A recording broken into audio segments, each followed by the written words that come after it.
তোমরা যারা আমাকে এত সাহস দিচ্ছ এবারের যুদ্ধটাও জয় করার জন্য, বিশ্বাস করো বিন্দু মাত্র এক ফোঁটা সাহস আর মনের জোর আমি পাচ্ছি না। আমি কোনো দিক থেকেই আমি পেরে উঠবো না এবারও। আগের বারে পারলেও এবার আমি হেরে যাব। আমি জানি না শেষ কি হবে, তবে যাই হোক পাশে থেকো।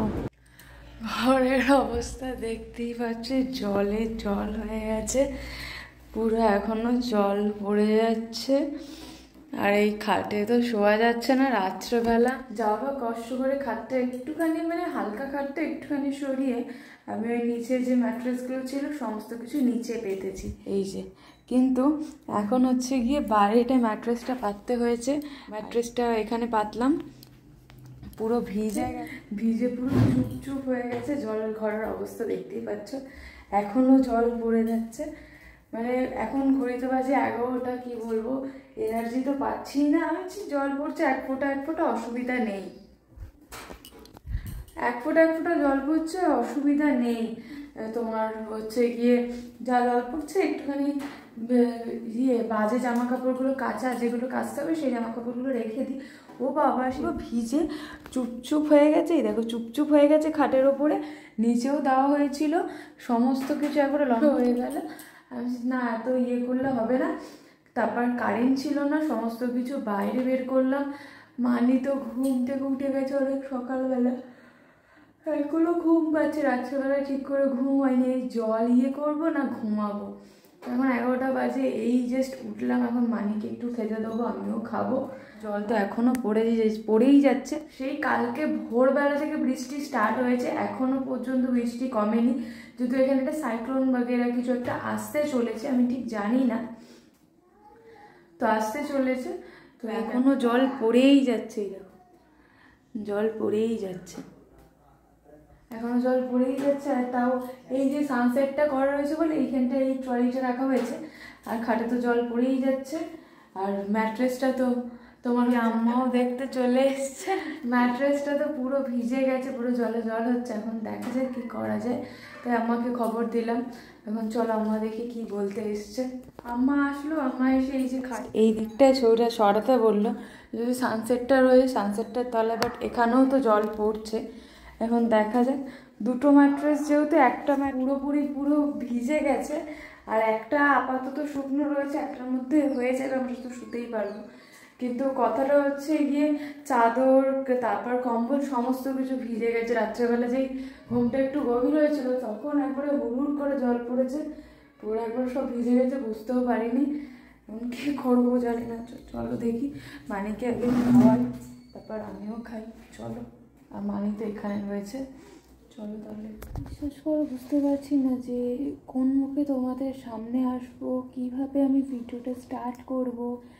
একটা টাইমে মনে হচ্ছে যে সমস্ত কিছু আমি ভুলে যাই, সমস্ত কিছু আমি ডিলিট করে দিই।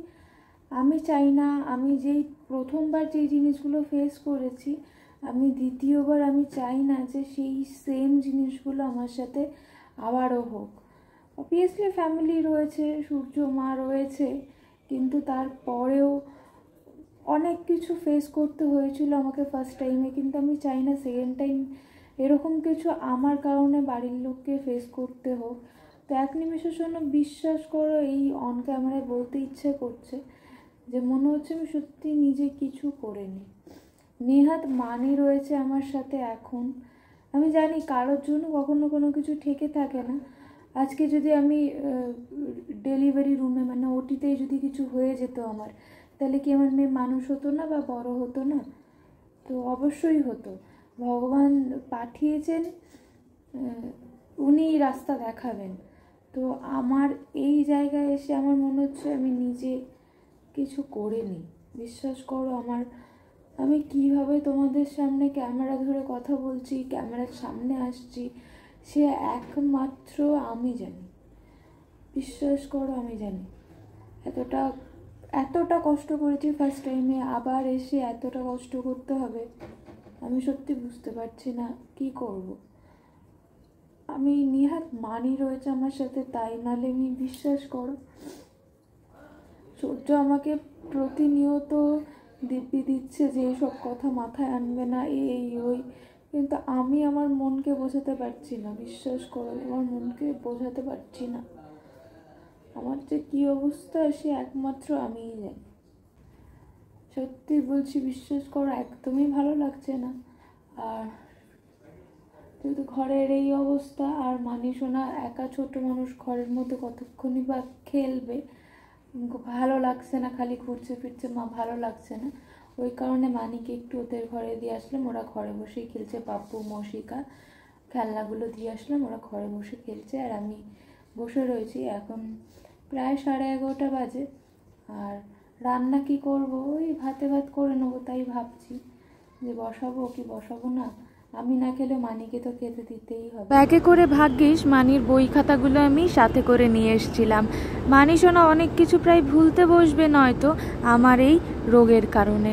আমি ভাবলাম মানি শোনা যখন বসেই রয়েছে আর এখন কোনো কাজই নেই, তাহলে চলো মানির পড়াগুলো একবার রিভাইজ করা যাক। মানিকে একটু লেখাচ্ছিলাম, লেখাতে মনটা আমার এদিকে থাকলেও আমার মাথার মধ্যে যে কী চিন্তা ঘোরাফেরা করছে সে একমাত্র আমিই জানি। তোমরা এইভাবে রান্নার জায়গাটা ছড়ানো ছিটানো দেখে কেউ আমাকে প্লিজ খারাপ ভেবো না।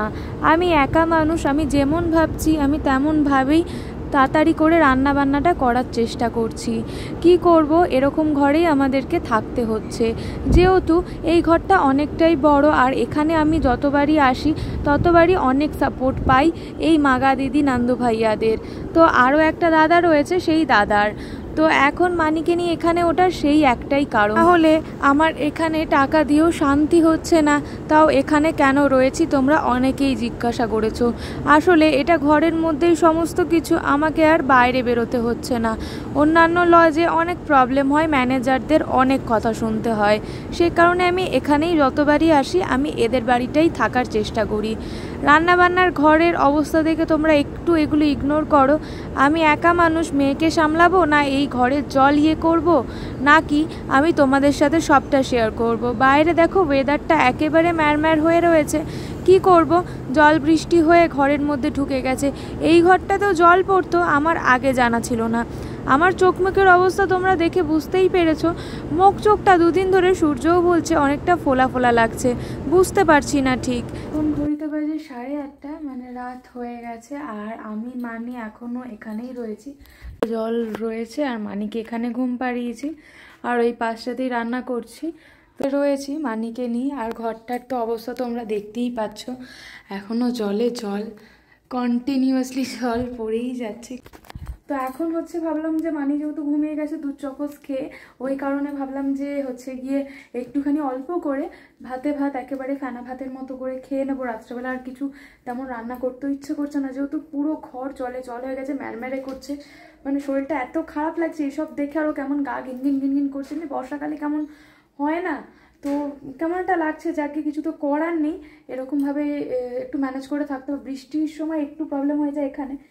এবার যেহেতু এখানটা আসলে একটু অনেক কিছু সাপোর্ট পাওয়া যায়, অনেক কিছু মানে কাছে হয়, ওই জন্য এখানটা আসি। এবার রুম চেঞ্জ করা প্রচুর টাফের, আবার সব কিছু গোছাবো, আবার কোথায় রুম দেখবো, কোথায় রুমে যাব। আর সামনে যে দুটো রুম ছিল সেগুলো ভর্তি হয়ে গেছে, কালকেই লোক চলে এসছে একটা রুমে, আর একটা রুমে তো অলরেডি লোক ছিল। আর এই পাশের রুমটা মনে হয় ভাড়া দেওয়ার মতো না, আমার ঠিক জানা নেই। তো যাকে এখন গিয়ে রান্না করব, রান্না করে খাবো, ভাত বসিয়ে দিই। তো চলো এই ভিডিওটা এই পর্যন্ত রাখলাম। সেই দুপুরবেলা থেকে আর তেমনভাবে ক্যামেরাটা আমি অন করতে পারিনি, যেহেতু মানিকে নিয়ে এখানে বসিয়ে রাখতে ওই ছোটো মানুষ কতক্ষণই বা এখানে বসে থাকবে, ক্যামেরা অন করতে পারিনি। তো চলো এই ভিডিওটা এই পর্যন্ত রাখলাম, কেমন লাগলো অবশ্যই কমেন্টে জানিও আর পাশে থেকো। তো তোমরা অনেকে সিএমসি নিয়ে একটা রিকোয়েস্ট ভিডিও চেয়েছো, তো আমি দেখি কতটা কি পারি, তোমাদের যতটা পারবো ভিডিও দেওয়ার চেষ্টা করবো। সিএমসি রিলেটেড কোনো একটা ভিডিও আমি নিয়ে আসবো। শরীর এগুলো নিয়ে বুঝতে পারছি না, তো তবে তাও তোমরা এত রিকোয়েস্ট করছো, দেখছি কি করা যায়। তো চলো এই ভিডিওটা এই পর্যন্ত রাখলাম, আবারও দেখা হবে অন্য কোনো ভিডিওতে। আজকের মতো টাটা।